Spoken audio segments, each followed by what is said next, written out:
Good morning. Welcome to Freeway Bible Study. My name is Kurt. I'm your host. I'm a non-believer. Let's study the Bible. Genesis 48. Ephraim and Manasseh. Let me make sure my bike's ready to go. Looks good. So, Jacob is about to die. And he's in Egypt now, where he's come with his family, all of his 66 individuals. So his total family now is 70. Very interesting. Not quite the grains of sand that God has been promising for chapter upon, generation upon generation, beginning all the way back with, how far back did it go? Did it call back to Noah? Wasn't it with Noah that the first covenant, so to speak, was with, you'd have generation after generation of grains of sand and stars of the sea. So we count 70. But of course we're not factoring in all the other inhabitants of Canaan who have become many, many tribes, many people. So I guess that if you factor that in, that's the case as well. We're just focusing on this one family. So his life is about to end, and word comes from someone. I mean, literally in the Bible it says it's like someone. That's what it says in the King James edition. One speaks to Joseph and tells him that his father is sick. And Joseph then gathers up his two sons that were born to him in Egypt by way of his Egyptian wife, the daughter of the high priest, or at least he was a priest. Not sure if he was so high. And but with all that incense around, it's hard to tell, right? So anyway, so he takes up his sons, Manasseh and Ephraim. Am I saying it right? Is it Ephraim or Ephraim? I'm not sure. And they go out to Goshen, where I'm assuming it's at Goshen, where Jacob and the family live, and they come upon Jacob. Now, again, we hear the one speaks to Jacob, telling him that his son Joseph is there. Now, of course, this one isn't the same person. They're just, it's little people, people you don't need to actually name in the story. And Jacob musters his strength and kind of sits up in bed, he can't be in bed because the two boys are going to sit between his knees, or stand between his knees in just a moment. So he must be sitting on the edge of the bed, or maybe he got over to a chair. And here comes Joseph with the two boys, and they must be pretty small still. Probably I'm picturing, less than 10 years old each. And they don't have any role in this other than being there at this point. And Jacob, I keep getting the names mixed up. Jacob greets them, and starts off with a little bit of a story about his trials in his life. Not really his trials, his experience in life, and how his wife had died, and how he buried her in Bethlehem by the side of the road, or the place that would become Bethlehem. And then he relates something about, well, that's it. It was just kind of a rambling bit, kind of like an old man rambling. And there was something else in there that really struck me as old man rambling. Was it the eyes? No, it was not rambling, but the eyes. His eyes were bad, like he couldn't even really see. So that's going to come in handy in just a second, I think. So we have a little bit. So Joseph arrives with his sons. They see his father seated in his room. His father tells the little old man story about the past and about the loss of his wife, which isn't an old man story, but still it's in the midst of that old man story. And by old man story, I don't mean to be disrespectful, but that's what old men and old women tend to do sometimes, is relate the past. That's part of their job, right? Is to be living histories of the past and to relate that to the young. And at this point, I don't even think he knows that the two boys are there, because Joseph presents the two boys, and Jacob asks, who are these? And Joseph says, "These are my sons born to me in Egypt." And Jacob then says, kind of a little bit presumptuous, and kind of takes possession of them. And he says, these will be mine. And any further sons that you have, or it doesn't say sons, any further children that you have will be yours. It's kind of like saying, yeah, this is great. These are now my sons, just as much as Reuben and Simeon are my sons. And any other sons you have or children you have will be yours. I wonder how Joseph took that. Was that some custom? I don't know. But remember, old man, so maybe he's kind of more old man talk. I don't know. So, now, the two boys apparently, somehow in the midst of all of that, kind of get over close to Jacob and are either standing between his knees or sitting upon his knees. In the New International Version, it sounds like the two boys are sitting on Jacob's knees, and in the King James edition, it sounds like they're standing between his knees, because now Jacob is going to give the boys his blessing. And Joseph then kind of grabs the two boys and either pulls them off their grandfather's knee or pulls them out from between his knees and gets them before him. And Joseph himself, it doesn't say his sons do this, but himself kind of prostrates himself down on the ground, or at least gets down on his knees and lays his head on the ground, because he knows what's about to come. His family is about to receive his father's blessing, which apparently is a big deal. And we'll remember it's a big deal because way, way, way back, well, not so far back, just one more generation back, actually, with Isaac. Remember? Jacob's own father, and the whole big deal in hullabaloo that happened when Isaac came to die, and Jacob, our very own Jacob, our very own Israel, right here, the man who's about to lay and bestow blessings himself. Oh, look at this Camaro right there. See this yellow thing? It looks like Bumblebee. That's like the first car I had. I had one just like that. Coolness. Anyway, the same man is the one who stole the blessing of his older brother, Esau. Oh, wow. Oh my gosh, I'm just realizing the significance of this.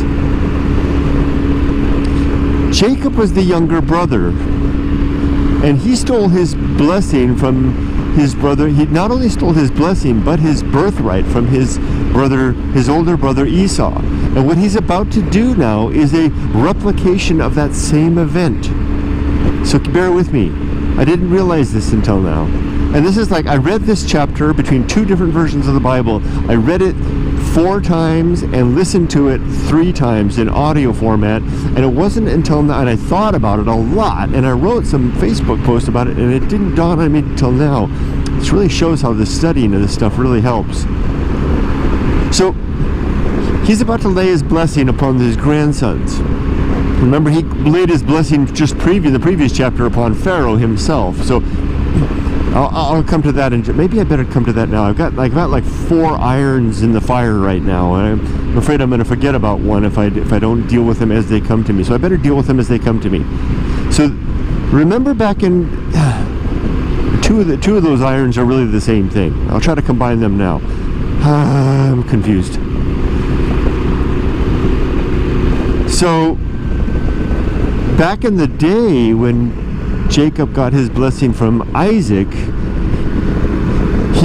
Isaac behaved as though he only had one blessing to give.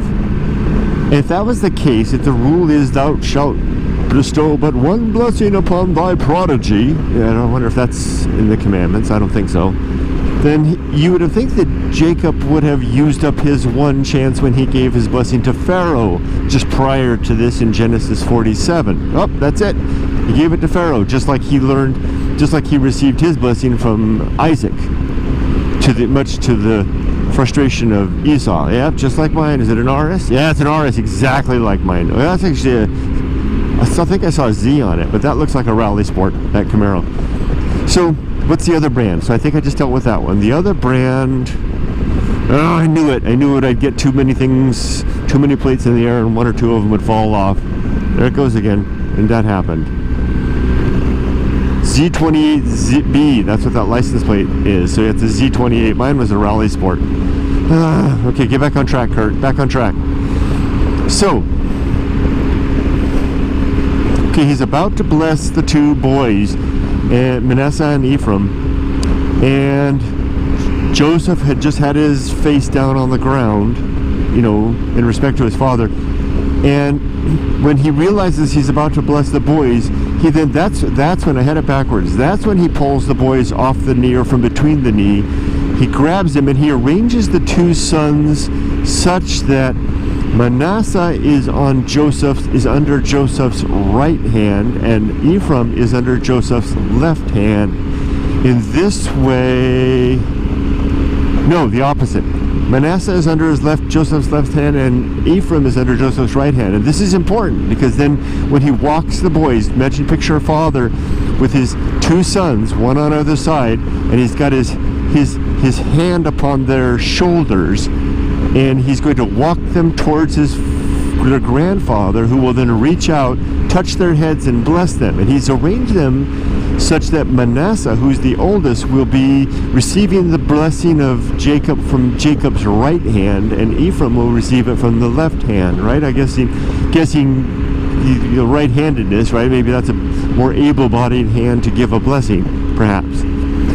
So he's done this. You can imagine a little bit of a theatrics there for just a minute. Well, Joseph, stands up. He's a big man, so he's probably wearing his nice clothes, and he kind of gets himself up, dusts himself off. He pulls the boys off of Grandpa's knee and kind of reins them over. No, Ephraim, you stand over this side. Oh yeah, Manasseh, calm down. And now he's got the boys just right. He's got his hand on their shoulders, I think, or maybe just on their back, and he kind of walks them forward. Now, here's one of the brands it had. Now, we learn now that Jacob isn't just, his eyes aren't just bad, he can barely see. He's almost blind, and he can't really see. And he reaches out.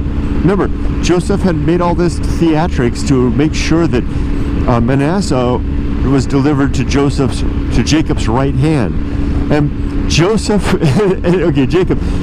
must have been pretty upset, though, because Jacob reaches out. It's almost like Monty Python, he reaches out, and just like at the last minute, he crosses his arms before him, so that his right hand lands on the head of Ephraim and his left hand upon the head of Manasseh. And I guess Joseph's really not looking, because he then gives them a blessing at that point. And then Joseph kind of looks up and sees what's going on. He's like, no. And he actually reaches out and grabs his father's hand, his father's right hand. He don't know what he did with his left hand, but he grabs his father's right hand and moves it to the head of Manasseh and saying, but no, Father, Manasseh is the firstborn. Please use your right hand to bless him. Jacob then responds and says, no, my son, I know what I'm doing. I know. And how do you know? You're blind. You couldn't even see the boys were there. You didn't even know who was standing before you there. And you didn't even know you had grandsons, apparently. But I guess he's got God's help. And he said, but no, son, I know. And then he goes into this beautiful, bit. This is probably the part that most people focus on, not all the detailed, under stuff that's happening, like I just described. But the part is the way he says, though Manasseh will be a great nation, and he will be a great man in his own right, it is upon Ephraim that my primary blessing must be given, because it doesn't say it like that, but kind of like that, because even though he does say this exactly, even though he is the younger brother, he will be the greater of the two. So he's basically saying both sons are getting my blessing. They're both going to be great nations. Many will come of them, but it's really the younger son, Ephraim, who will be the greatest of the two. And that's where we have come back to another brand that was in the fire, or attend to another spinning plate before it falls down. And that is the interesting thing that I realized that it took me 6 readings, 4 readings, 3 listenings, and a partridge in a pear tree before I figured it out, was that Jacob is he is passing a lineage onto his grandchildren, which is the identical lineage that he, in fact, connivingly stole and manipulated out of his own father, which is that the younger shall be the greater of the two.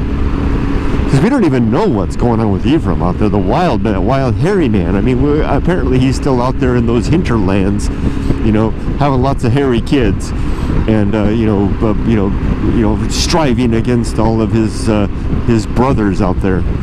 And so he's done the same thing. So now Ephraim will be the greater Ephraim, but place Ephraim in the position of Jacob, and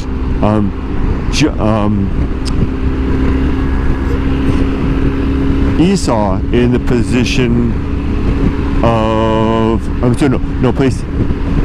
place. Okay, let me get this straight. Place Ephraim in the position of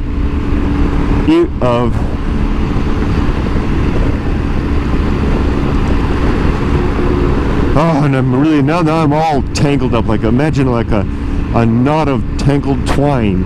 I just can't remember the name real quick, because the word, oh no, I got it. Okay. Esau is in the position of Ephraim, and Manasseh is in the position of Jacob. Right? Or did I get that backwards? Yes, that's it. What? I got to think about that for a second. Esau is in the position of Manasseh, and Jacob is in the position of the other one. Okay, clearly I'll need to think about this some more, but we have an interesting replication, history repeating itself, right? Deliberately. And the person that's doing this is in fact Jacob himself, who was behind the initial deception.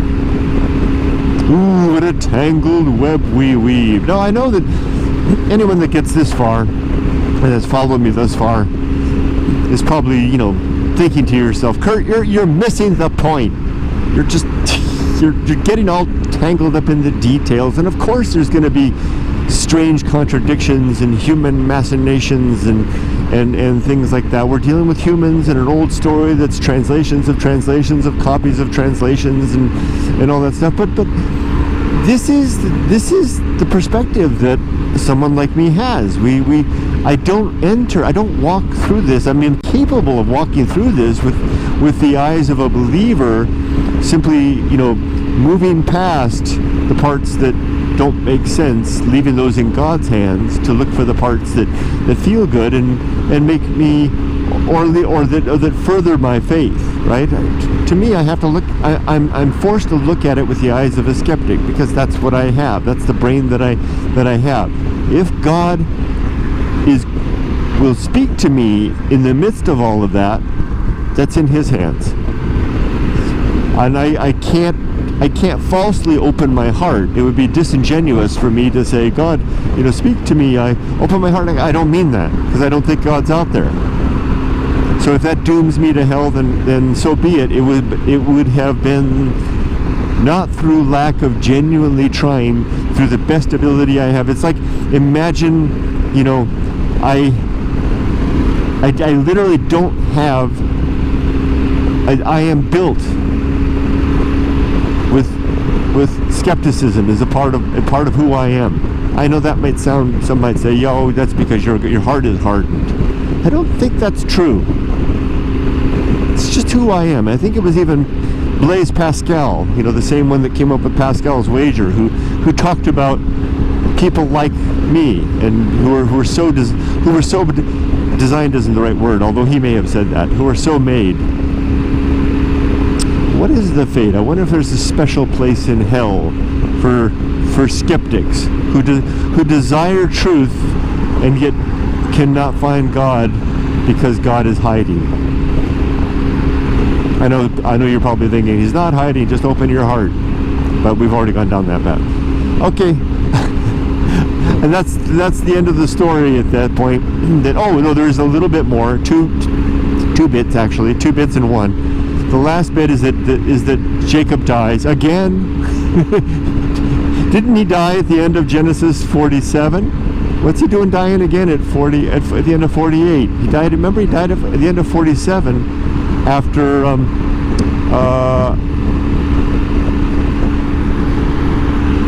What did he do at the end of 47? Oh, after telling Joseph that he wanted him to bring his body back to Canaan to be buried with his fathers. And at the end of 48, Genesis 48, he says, I want you, Joseph, to go back, and I'm going to give you an extra plot of land, an actual ridge of land, he said, kind of like that ridge up there, a piece of land that I stole, that I took from the Hittites, I think he said, with my sword and my shield. And then he dies again, a second time. So that's interesting. And I think I've beat this chapter through enough. A lot to think on. I'll sign off now and give a little more thought to the interesting condition of history repeating itself via Jacob twice. Take care, everybody. Have a great day. Make it a good life. Bye-bye. Just 2 chapters left.